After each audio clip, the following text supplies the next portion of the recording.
I'm in Uluwatu Cigar Lounge, little selection. There's the standard shit. This is the ones I normally get.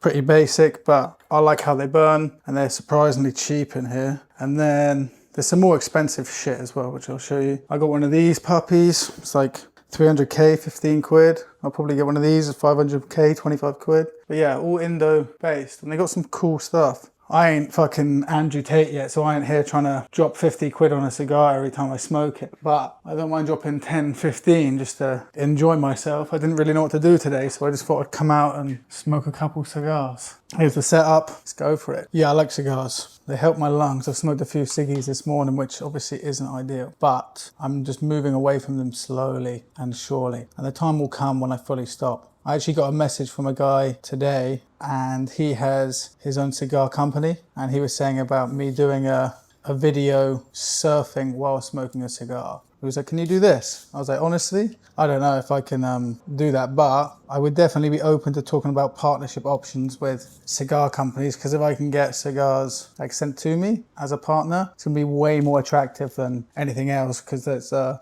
sort of long-term play in my mind. It's like, I'm gonna be smoking cigars for a minute, for a while. If someone wants to pay me to smoke their cigars, like I'm here for it. I'm definitely here for it. Whereas like cigarettes and that sort of thing, it's a loser's game. But cigars, they fucking slap every time. I've never been here. I've been to Tito's place on Sunset Road, which is like a Cuban cigar lounge. And they had a lot of like Romeo and Juliet's, I can't even remember the actual name. Like all the top name brands in the cigar space. Very much like I was in Cuba, not that I've been, but it felt like it. Whereas here it's just a little local Indonesian place, which is nice. I'm definitely no aficionado for cigars, but I like to smoke them. Usually I actually prefer to take the sleeve off completely and just smoke it as if it was a fat line. But yeah, for me, these are God's gift. Save my bacon, little bit of something to spend a few quid on and just like enjoy myself, be relaxed, not stress. And Coke, take 20 minutes to chill, doss around for a little bit and enjoy it. And I meant me meeting a guy here. I don't know if he'll come. We'll have a look, but it's a bit smaller than I anticipated, but I'm not against it.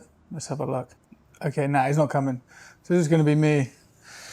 Today really consists of I've basically front loaded everything for the week. So my calendar usually, Monday I don't book anything in. Tuesday I'll have a lot less free time. So Tuesday it's like planning workshops, delivering workshops, doing community calls, just getting all that shit set up. And then what I've been doing this week as well, because Wednesday is also community day. What I've been doing as well is setting up 2 mini courses as whether they're lead magnets or they're just little extra lower ticket offers to get people in, is I just want to do 2 mini courses. So the first one is like LinkedIn personal branding for salespeople, because we've been having a lot of success with LinkedIn in the community. Like I think I mentioned it before, but like a few of the guys have been going viral on there. They've been getting loads of connection requests. It's been like helpful for them to see the traction and the growth, and it's an extra string to their bow. And then on the other hand, it's like how to get 5-figure roles, so creative ways of doing it. So how to contact the right people on LinkedIn, how to find the right people, how to build out a database of people that can actually like help you get to where you want to be. So just trying to do these little mini courses, and I'll probably do some more as well, which will probably lead into a full personal branding course at some point. But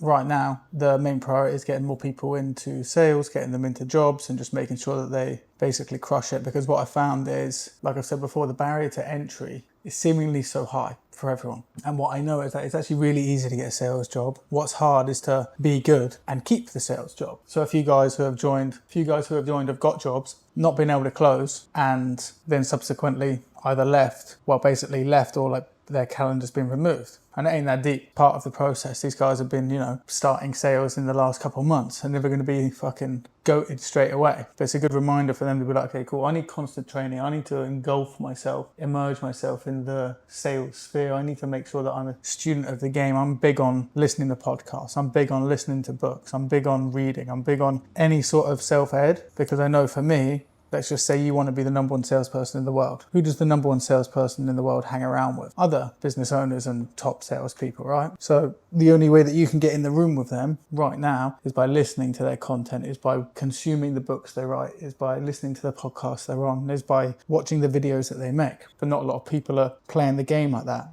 A lot of people just following people on social media. And again, this is why I'm doing more long form, is because I'm just seeing the value of long form, because all I do is listen to long form. I very rarely watch short form unless it's for research purposes, for new videos, but all I do is listen to long form. So I'm like, fuck, I need to be doing more long form, more conversations, more high level, more high frequency stuff, because that's just going to attract more people. Like right now, if some of the top people that I listen to had a networking event or a, inner circle that wasn't extortionate, I would join it for the FaceTime, to be in the room, to get the value. So for me, I know that's what I need to do. And a few people have actually asked me to do it. So that's why I'm pushing more in this type of content right now. And it's less so vlogs, more so info. And I think this is what people don't really understand about the game, is that it's really just about how much information can you get? How much information can you keep hold of? How much information can you basically retain?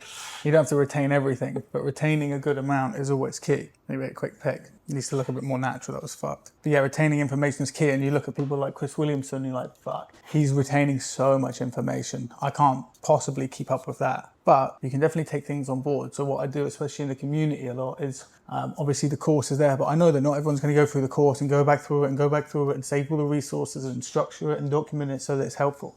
So what I've been doing a lot is using the community announcements bar, a bit like Twitter feed. So I'm just posting 2, 3, 4 times a day. Here's a podcast I listened to that was great. Here's some brain food. Here's some more objection handles. Here's all the objection handle resources in the community. Here's all the analogy resources in the community. Here's some really good sales calls that I've been listening to recently that I think are going to be helpful, because I know it's a game of constant education. And if not everyone's going to be the same as me, not everyone's going to be constantly listening to fucking podcasts, not everyone's going to be constantly listening to the right people. So if I can keep myself not only top of mind on social media, but top of mind in the community, it's just going to breed better salespeople. It's going to breed that energy. But it's something that I've struggled with in the past. It's like controlling my passion. I'm less bothered about it now. If people want to succeed, they'll succeed. But I find if they're already like paying to be in it, I want them to succeed. Like I actually want them to succeed. Like I want to see them fucking float. A rising tide raises all boats. And when I look at it like that, I'm like, all you have to do is fully invest in yourself and fully commit. And another thing, this is why I've actually changed from low ticket to high ticket, is how can you ask someone to spend 3 to 5K on something if you haven't done it yourself? So I spoke to someone about it the other day and he was like, I don't think it's going to affect my ability to sell. I'm like, no, it won't. And for years I did it. Like it won't affect your ability to sell. But if there's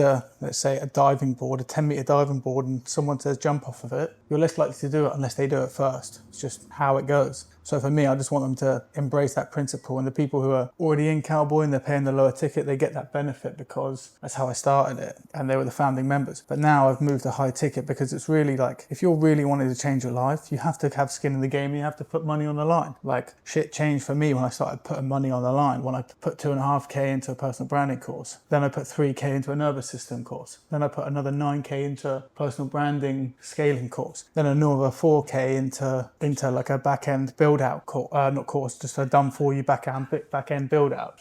So that's what I see how it's like benefited me, is the more money I commit, the more I have to make. And you don't have to drop cash straight up. You don't have to empty your bank account. You can just payment plan it. But if you payment plan it, you're still committed to it, but you're just putting yourself in a better financial position. So this is why a lot of people, I'm like, as long as you put like a little bit of money down, like a decent amount that's going to hold you accountable, and you don't try and rub off on the payments. Obviously there's promissory agreements and stuff anyway, but the more you commit financially, the more you'll commit physically, mentally, emotionally, spiritually. Like it all just rolls downhill. And I think it's imperative to go all in on things. Like right now, if you couldn't tell, I'm going all in on YouTube and personal brand. I could go heavier. I could get a fucking 5K a month editor to make my videos mad, to give me scripts, to do all of this shit. I'll do it at some point, but I'm enjoying figuring it out on my own because I like my more raw style. I think the raw style is much easier for me, much more natural, and I can just freeball it because I freeball everything. And this is where I think I need to do, actually I'm going to write this down, because more trainings in the community about being able to talk off the cuff, being able to freeball stuff, being able to think on your feet, not having to have a script always. But one of the posts I put in the community yesterday, because again, I really want them to succeed. And it's not like I'm trying to baby them, I just want them to fucking succeed. So I put a list of every objection doc in there from a mentor of mine, the identity shift frameworks and metaphors, a breakdown of fear, money and partner, a basic objection handling doc, and then more fear, more money, more partner. So people have got the option, but I pick one of the docs, use it as your fucking Bible. Make a copy and add in extra notes, make it your fucking Bible. How do you expect to close if you don't know the words needed to close? An actor doesn't rock up a set without knowing their lines. There's so many resources to use, maybe too many. Option paralysis. So just pick what you like the most, add in a few more metaphors and analogies and get practicing. in the car, in the shower, at the beach, with friends, with AI, walking to work in your head. Make a voice note of you saying them, listen to them on repeat until you know them verbatim. This is how you become elite. You become a student of the game. You're not playing for a participant. You're not playing for a funny. You're not playing for a fucking hell. I can't even say participation. You're not playing for a participation medal. You're playing for your living. So prepare accordingly. And for me, I must have posted, there's 2 roles I posted in the community yesterday. One that's PST EST for a digital product course. The other one was a tradie AI offer where it's like a tradie marketing agency. So we've got loads of shit coming in and more analogies that I'm banging in. So if you just look here, there's shit going on literally all the time. It's like every objection doc, new roles, interview prep, analogies, tonight's call, brain food, interview questions and songs, take a vow, like lots of shit is happening. And I just know that by building a community that's like active, that people are actually like engaging with. Maybe I'm pushing a lot of the initial information on it because I'm more of the expert on everything. But right now, in my mind, it's like, if you really want to get after it and if you really want to fucking get the outcome that you want, the only thing stopping you is how much you commit. And how much you commit is really like, how much do you want it? When it comes to how much do you want it, it's like, how much money do you spend on bullshit? How much of your time do you spend not educating yourself? How much time do you waste fucking around? Obviously, you have to enjoy your life and do some stuff, but most people aren't making 10, 15, 20k a month to enjoy themselves. They're making 2k a month, which is sound if you're in Bali and you live real cheap. But in my mind, it doesn't make sense to enjoy the fruits of your labor until you've actually got some fruits of the labor. This is nice. I think I should have cut the end a little bit thinner to make it a bit more of a better drag. But I usually bite the end a lot and spit all over it anyway, so I'm not too fast. But yeah, so that's kind of my 2 cents on everything going in. And you'll probably see like I'm pushing personal brand more for the community members as well. So I'm pushing them to not necessarily get into video, but to push their LinkedIn. You can very easily get on AI, write out a series of prompts, get some great hooks, put together a photo library, get AI to write you a nice sort of short, concise post with tips, tricks, value, a little story, and then get it to suggest a photo that's going to be relevant. So there's like a cohesive element to it. Then recommended times to post depending on where your audience is based. If you don't have an audience on LinkedIn, it's really not that deep. You just start posting and start connecting with people because LinkedIn is such a powerhouse. I've had a few customers recently from LinkedIn just from being top of mind and posting every day. And I know I've said it before, but like I've got like 3 weeks worth of LinkedIn content like backed up. And I know that when I get everything backed up, like YouTube, Instagram, TikTok, LinkedIn, then I'm going to start looking at quality because it's going to give me more time to really improve the quality, spend more time on edits. So for example, YouTube, I could do cuts, I could do little imagery on top, I could do zooming in, I could do zooming out, little noises when the cuts come in. All these things that are going to keep people engaged are going to be helpful. But in my mind, if I keep it raw and people are still engaged because I'm entertaining enough and I've got good enough things to talk about, then they're going to stay anyway. Whether or not they do is there's something I'll test and I'll figure out. But right now I know that if someone's actually, cares what I have to say, care about what I'm building and want to be a part of it, they'll just listen anyway. So I don't need to put too much into the quality side of it because it's more about what the value of what I'm saying is about. However, there will be a point of probably diminishing returns when I'm working too much and the content just needs to be elevated. And I'm sure that will present itself fairly shortly because I've improved the audio, improved the video, improved where I am, different spots, different places, kind of following the Jack Hopkins model a little bit. What I'll start doing is like looms of like practical ways to get better at X or practical ways to elevate your life in this respect. And also what I'm going to do is then get the iPad so I can do the iPad. So in the side of the screen, like here, you'll have the iPad of me writing stuff. You'll have the screen recording of the iPad as well. But yeah, as a whole, I think that if people really want to get into sales, they have to realize that this is like the number one skill in the world for a reason. It doesn't just fall on your lap. You need to have good life experience. You need to be able to talk off the cuff. You need to be able to, remember analogies. You need to be able to at least be able to baseline remember the process of a script, how to handle objections, stereotype people into what sort of problems in their life they might have. You need to understand people as a whole. You need to consume content. Like, for example, you might not think about it, but there's the Iced Coffee Hour by Graham Stephen, something like that. American guy. He started in real estate and for a big real estate firm that did Selling Sunsets, and then he started his own podcast, YouTube channel, XYZ. So he's sales, but what he talks about is finance mostly, and he's had Mike Malek on. Well, I think he's 40, which is a bit of a mind fuck, 10 years older than me. But with Mike Malek, you realise that he's a salesperson through and through. He's a networker, he's a marketeer. All he does is sell, but he sells through such a nice, honest way that he's built everything else around it. But sales is a small piece of the puzzle, but it's a huge piece in its own right, which is what I think people don't understand. They see sales as just a small entity. It's like once you master it or you get to a great level, then it becomes natural, it becomes human nature, it becomes what you do. And then you can branch off into other things. Like for me, I know that I'm a fucking great salesperson, no doubt in my mind whatsoever. So that's why my close rate some weeks was 80%. You know, 80% is a ridiculous close rate. But I also made sure I didn't have too many meetings on my calendar because I didn't want to burn out, didn't want to overdo it. Less is more in my mind. But now, because I have that element and I have the talking ability and I have the lifestyle and have all these things, now it's like, cool, what's the next echelon up? Personal brand. And this is why I've been going heavy on it, and this is why I just want to try and fast track it for everyone within Cowboy. It's like, become as good as you can at sales while you're in it, and while you do that, you will have time, if you make the time, to concurrently build a bit of a brand, whether it's on LinkedIn or Instagram. I'd recommend LinkedIn first because it's an untapped market. It's going to have all of your prospective customers, prospects, clients, new business on there. So then focus on LinkedIn for a bit. Once you get comfortable there, then you can branch out, then you can, you know, start doing other things. Once you start getting paid and that becomes your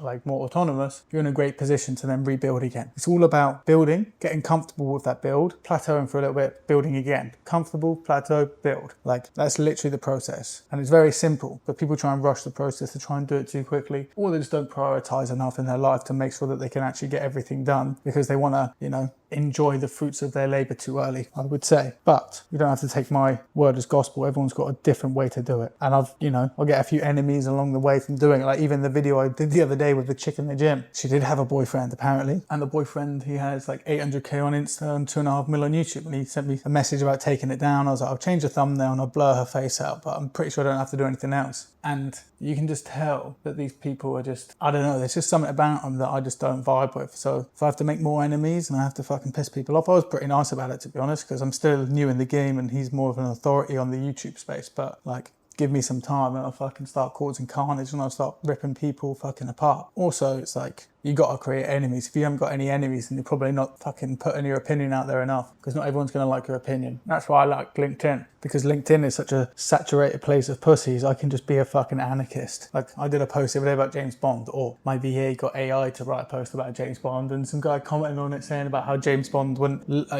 belittle himself to live in Bali. I was like, a lion does not concern himself with the opinions of a sheep. And the guy replied back, he's like, yeah. I'm just like, fuck off, bruv. Get back to work. Go back to your fucking shit job. Go back to doing your fucking shit life. Keep away from me. And I just like pissing people off. Not here to make friends. The friends will naturally come to me. They'll be gravitationally pull in. Don't know if that makes sense. But the more people you push away, the right ones will pull in. And everything is push-pull. Women, life, business, your day-to-day, everything is push-pull. Even in the gym, push-pull. So yeah, there's my little, Friday morning brain dump. Enjoy it. I'm going to finish the cigar in peace and have a great day. Bye for now. Subscribe. Join Cowboy Closers. Hit my Instagram. Go to the fucking emails if you want to find out about the free workshops that I do on sales. Then I'll see you there. Ciao, ciao.